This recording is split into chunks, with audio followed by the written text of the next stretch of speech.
That concludes the agenda. The 4 RAIs that were discussed in special nuclear materials. Let me go on mute for one more second here.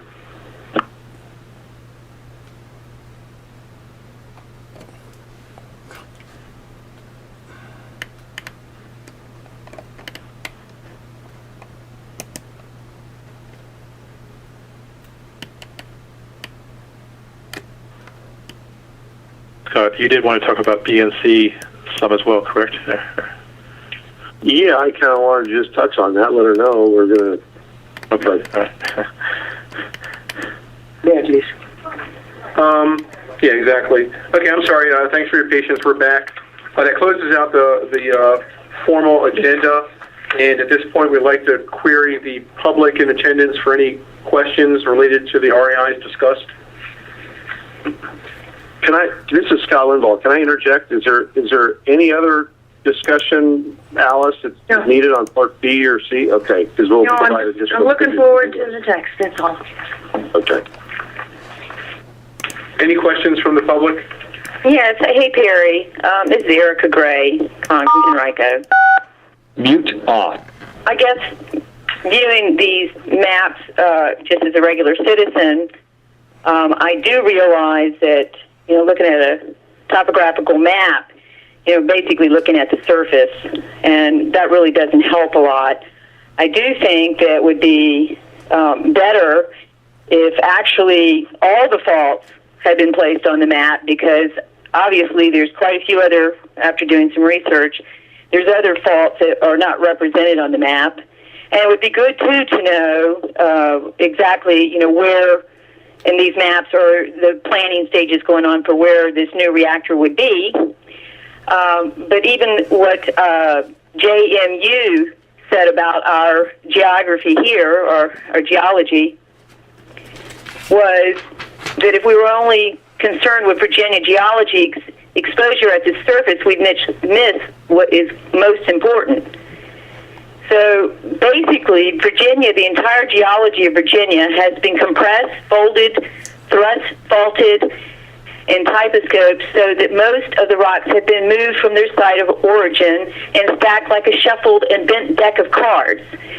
So, I'm very concerned, and I still haven't quite got an answer to how many faults we're dealing with, and evidently one of the earthquakes came from a previously unknown fault. So, of course, I have a lot of concerns, especially when we're going to give the public access to these documents. This doesn't really show us a whole lot, because really most of the activity is going from underground. And like I said, if all the faults were placed on the map and the location of, where they're deciding to build, would give us a much better view over even what's being talked about. But I did want to also mention a few weeks ago, I noticed that Dominion's heat water waste treatment facility was literally offline for over a week, not giving us any data. So I'm very concerned in talking about, with the third reactor, dealing with the water situation, because basically, last I read, is the Clean Water Act basically had temperature for cooling lakes was set at 98.6 degrees Fahrenheit. And, even last year I watched it climb more than the 14 degrees design basis, is supposedly a lot hotter. And so I don't even know how the thinking would be to go forward with that, regardless of what we already are dealing with now is already overheated. And so I'd also like to see how hydrology and the underground water sources, are in that area. So that'd be another interesting map. But I will continue to say the idea of a third reactor is really ridiculous, and we already have enough waste sitting up there in a seismic zone that makes me extremely uncomfortable. At another point, Perry, I would like to get together another point in time, discuss a little bit more, because I'm just a regular citizen, but the information I'm pulling up makes me even more uncomfortable in the Dominion wants to give us these topographical maps. They really do a serious injustice on really knowing what's going on underground. Thank you. Thanks for your comment, Erica. Any more comments from the public or questions? David Martin, I have a question about the nuclear shipment for Unit 3. Please go ahead, David. Is the main pile currently in total compliance right now with their shipments now? I couldn't hear that. Could you try again? Are they totally in compliance with their shipments they're getting now? Are they in compliance with how they do their shipments now? Yes. That's an operating reactor question, and I don't think anyone here is prepared to answer that. We're dealing with licensing and applying regulations just to the new Unit 3. There are public affairs numbers you can call in when it's a question regarding operating reactors, and they'll steer you to the right people. We don't even have those. The staff for operating reactors in our building on this campus or in another building completely. Anything else? Not right now. Okay. Let me put everyone on mute for one moment here.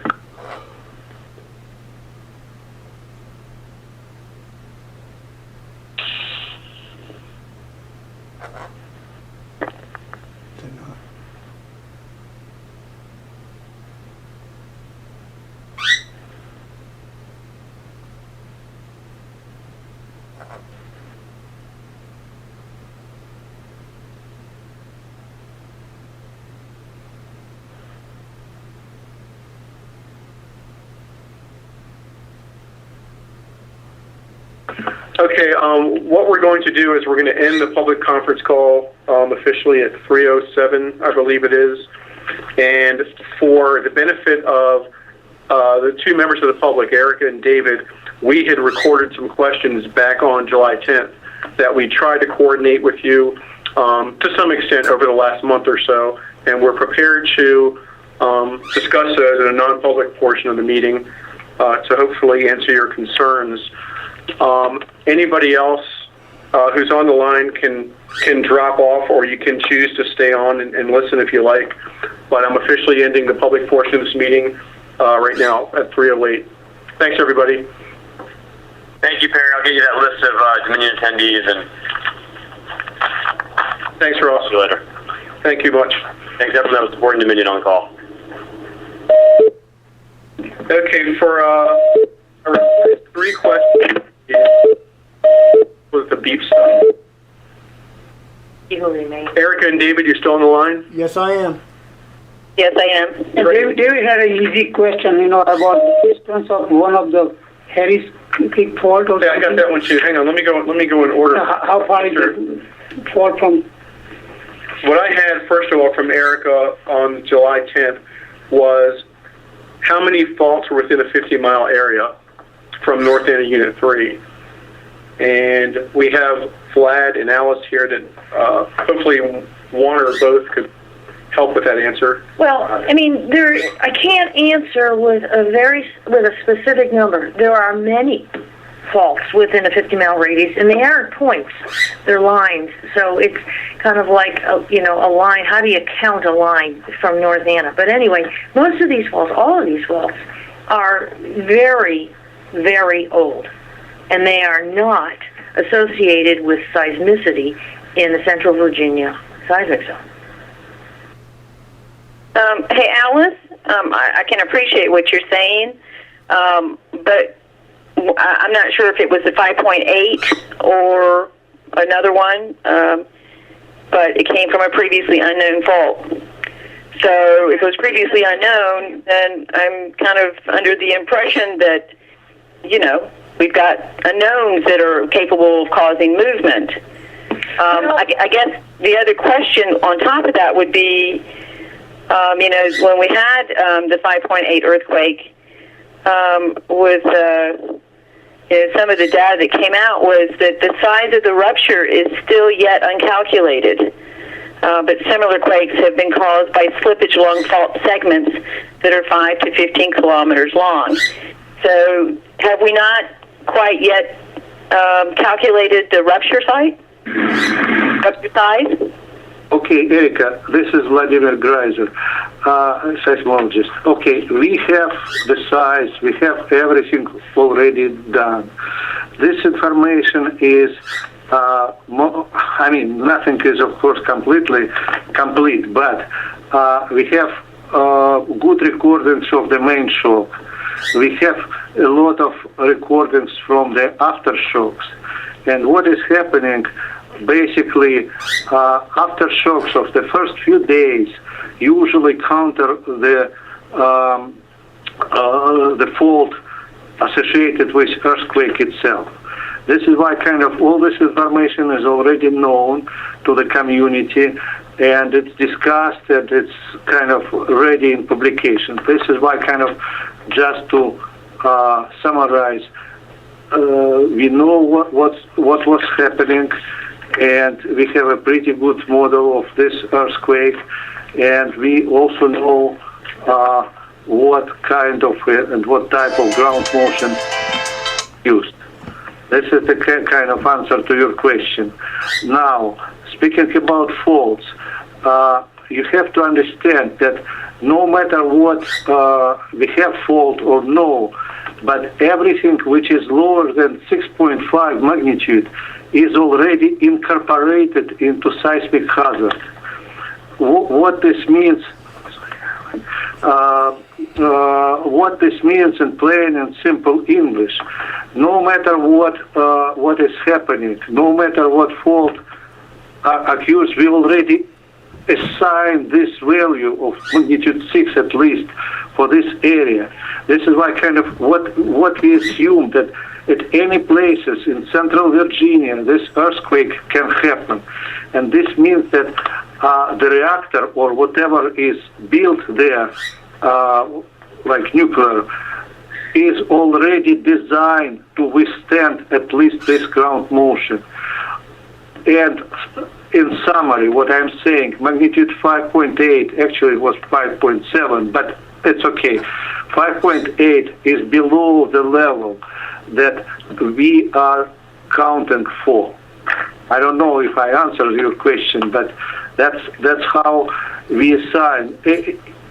Only in case if magnitude exceeds 6.5, and if we know for sure that at least 2 earthquakes of this magnitude happened, that's the special case we consider. And those areas are called repeated large magnitude earthquakes. One area is in New Madrid, another is Wabash zone. What else we have? We have Charleston. Yeah, that's how we assign. We calculate hazard. We never assume that nothing can happen. We always, and it's called background seismicity, we always consider that earthquake, at least magnitude 6, can happen in this area. Vlad, I guess what would be good is I'd love to know where I can find this document that documents all this, because I haven't found anything that was like, here it is, the recent and all in all, study that has been produced, because I haven't seen that. But obviously... Sorry, just my question. Which document you want? You want document about this specific mineral Virginia earthquake, or you want the document about how we calculate and we deal with seismicity of Central Eastern United States? Well, I'm not interested in just calculations and guesswork. I mean, look at Japan with their 9.0. I mean, couldn't have calculated that. I'm simply saying that the 5.8, which actually they first came out with the USGS with a 5.9, you're saying it's a 5.7. But what I'm saying is it exceeded the design bases of Unit 1 and Unit 2. So even if it was just for however many seconds or whatever it was, So, everything I've read so far from the USGS is they have not completed their studies yet. So I'm not sure how your department, there at the NRC, has come to all these conclusions when even the USGS hasn't come to their conclusions on finding out certain information. So, obviously we can hope that people are able to design things that look good and look like it'll withstand it, but why would we want to put another reactor in the seismic zone? I mean, it's beyond logic. I understand this is your profession and you're studying and you obviously do this work, but I'm simply saying that, I regularly see, earthquakes that happen, 200, 300 miles deep, so, there's still a lot of missing data on exactly, how deep, how much slippage, etc. So I just don't know how, they can come up with this information and make us in the public feel comfortable. Thanks for the comment, Erica. We'll need to move on to the second question from July 10th. I believe it was yours as well. How far down is the free field measured? I think he answered. Okay, are you still interested in this question? Oh, yes. I'd like to know the free field, how far it's measuring down as well as, I guess, wide. Okay, I'm not sure the formulation is very clear to me, but let me answer the question how we usually do this. What free field means in plain and simple English is that's a ground motion recording instrument which is located at such distance from the structure that when ground starts shaking, the structure movement doesn't affect it. Basically, what this instrument is giving us, the instrument is giving us exact recording of non-damaged, non-structured, not kind of a completely free ground motion. Basically, there are no structures which affect the ground motion from the earthquake itself. That's what free field means. Now, besides this free field, there are many, at least 5 or 6 instruments within the structure which give another information specifically for the engineers. But free field means the response of undisturbed soil. Now, how far it records, it depends upon how far an event is located, because those instruments are sensitive and they can record data usually from small earthquakes up to 200 kilometers. From larger earthquakes, it can be up to 1,000 kilometers. But again, I'm trying to explain to you that there are 2 types of instruments. Those instruments are specifically located at the nuclear power plant and are supposed to record something which can damage anything, any instrumentation, any structures. That's the instrumentation which is put at the nuclear power plants. There are many other instruments which USGS is installing, and they're all around this country. There are thousands and thousands of those instruments. Those instruments can record something from from Japan, from Russia, from Poland, whatever happened. Those are different type of instruments. This is why kind of the whole information about earthquakes is coming from USGS in this country. And this information is very precise, is very detailed. Those instruments are very sensitive. The instruments which are at the power plant are serving different goal. They are serving the goal for engineers to make sure that design ground motion is not exceeded, that the goal to let them know if this this ground motion happens, we can study this and we can have detailed pictures of how those structures responded. This is why kind of this, I can say that please don't mix these two goals of instrumentation. One goal is engineering, and that's engineering part we are doing here. Now, the goal, scientific goal, detailed goals, that's coming from USGS. I don't know if I answered your question. Yes, I think you gave me a little bit more understanding of the differences from the different equipment at the power plant and what the USGS uses. I mean, it was kind of an after effect that the USGS actually installed more seismic sensors, and as well as Dominion went in and realized that they either didn't have some seismic sensors and some of them were not properly located. So, you know, so maybe now we actually have the instrumentation that is maybe more accurate and that was needed, that wasn't necessarily all present at the time of the earthquake. Thanks, Vlad. Thanks, Erica. The last question was Mr. Martin's from July 10th. Where is the Alice Creek fault line located? And It's Harris Creek. Harris Creek. I wrote Alice Creek. No. All I keep hearing. Yeah. What happened to Alice Creek? It's my fault. Yeah, actually, you're right. It's all my fault. Where's the Harris Creek fault line located? It is to the southwest of the North Anna site, but it's not just a point. You know, it's a line, and it will run by the North Anna site to its northwest. So it doesn't go underneath the plant. It goes kind of like off to the west. It goes up along, kind of like the mountain chain, along that northeast trending line. If you're thinking of a compass direction, you know, north and east, this line is trending northeast. But it is further to the west and further to the south of the site. And it's a newly identified fault. USGS mapped it after the Monroe, Virginia earthquake. They went out in the field and did detailed mapping in the epicentral area. They did mapping on the Fern Cliff and the Pendleton Quadrangle maps. And so this is a detailed map. It's at 1 to 24,000. And it's an old fault, though.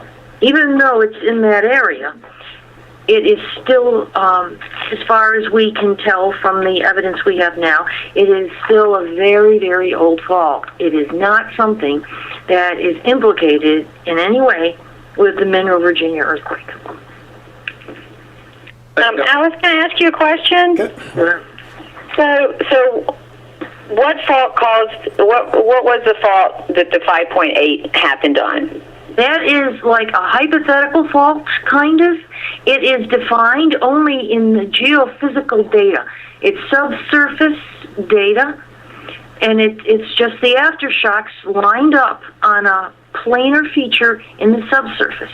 There is nothing that comes to the surface and disturbs the surface, deforms it, and there's no fault that we recognize geologically at the surface.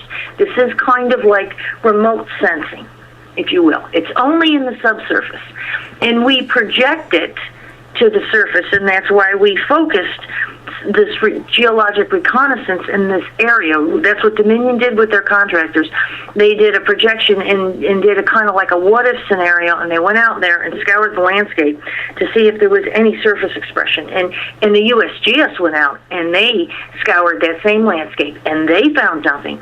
And the University of Virginia, and there were some other academic people that were out there looking at this stuff, okay? So it was independent researchers were going out there and looking. So the Quail Fault is in the subsurface, defined only by geophysical data. Okay. Thanks, Alice. Oh, Alice, can I ask one more question, please? Let me ask one.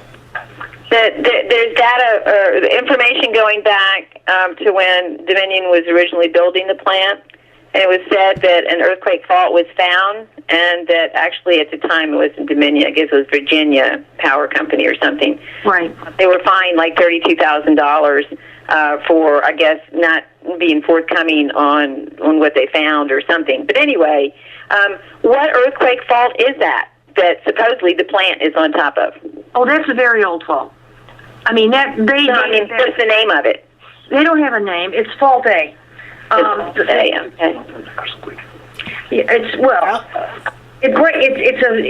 We have no idea about any earthquake that's associated with that fault. It's so old. It's like 230 million years old, okay? So we have no history back then for what kind of earthquake may or may not have happened. So, I mean, it did not, North Anna, or VITO, pulled in James and Moore, and they did a very detailed trenching study. They did geochronology. They brought in a soil scientist to evaluate how old it is. It's a fault. It offsets different kinds of rocks, just like all the other old faults that are out there. But they have a date. They have a potassium-argon date that puts the latest feature that crosses that fault at about 230 million years old. So it's not of concern. Allison, have they do wake up? The fault lines do wake up. I didn't get that. If they have the old fault lines, you say some reason they do wake up and start moving. What happens next? Well, they do. Some faults reactivate, but you have to have the right tectonic setting. The faults formed under a specific tectonic stress field, pushing and pulling with the tectonic plates. And the faults that we have in the Piedmont, which is where we're talking, that tectonic stress field is gone. That happened when the continents were colliding. And then there were some tectonic stresses that started when the continent broke up and we had the formation of the Atlantic Ocean. And those formed some faults. Those are the faults that are associated with the Triassic basins that are distributed along the eastern United States. And then there are some other things that pop up in the Cenozoic. But you have to have the right stress field to reactivate the fault. Would fracking do that? Could try that again? Would fracking in the area do that? Fracking? Fracking. Oh, fracking. Fracking. Oh. Fracking. No, that's a completely different situation. Fracking just causes a little bit of very close to the surface stress releases. It doesn't activate these big faults. These faults are huge in comparison to a fracking thing. They're not going to reactivate that. No. Thanks, Alice. Okay, we need to get going here, and I think hopefully in your mind, Erica and David, we answered the questions from July 10th and maybe even above and beyond a little bit. So until the next public meeting, which has now been noticed, it's September 4th. It's tentative. If we have subject matter to fill that meeting, we'll continue on with it, or else we'll cancel it and look 2 weeks later to the next one. And by the way, the number is going to be same. I think we have Aaron, right? Not at this one. Oh, next one. Next one. So we'll talk about that at this one. Oh, that's different number? Yeah. Oh, sorry. He has the last sentence. Sorry. All right, thanks. I think we're going to call it quits at this point, and I appreciate your time. Right, Thank you. Thank you. Thank you.